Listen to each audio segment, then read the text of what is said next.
Hello বন্ধুরা, আজকে আপনাদেরকে একটি মজার ঘটনা শোনাবো। একজন মুরব্বী লোক দৌড়ে আসতেছে।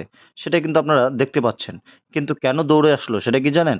তার কারণ হচ্ছে এখানে কিন্তু আনসার বাহিনী, পুলিশ এবং একজন ম্যাম বসে আছেন একটি ট্রাক্টরের মধ্যে। কারণ এনারা গিয়েছিল নির্বাচনের ডিউটি করতে। সে নির্বাচনের ডিউটি করে আসার সময় বিশেষ করে ওই স্কুলের ম্যাম তিনি কিন্তু প্রিজাইডিং অফিসার সহকারী। ঠিক আছে? উনি যখন গাড়ি পাননি তখন কিন্তু এই আমাদের ট্রাক্টরের মধ্যে চড়ে আমাদের সাথেই কিন্তু গন্তব্যস্থলে পৌঁছান।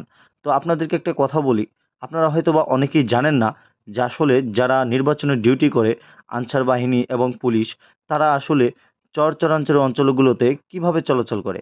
মূলত তারা কিন্তু এরকম ট্রাক্টর, অটো এগুলো দিয়েই কিন্তু আসলে প্রত্যেকটি নির্বাচন কেন্দ্রে যাওয়া আসা করে। তো আমাদের এই আজকের এই ভিডিওটি আপনাদের কেমন লাগলো? যদি ভালো লেগে থাকে অবশ্যই লাইক, কমেন্ট এবং শেয়ার করবেন। ধন্যবাদ সকলকে। আল্লাহ হাফেজ।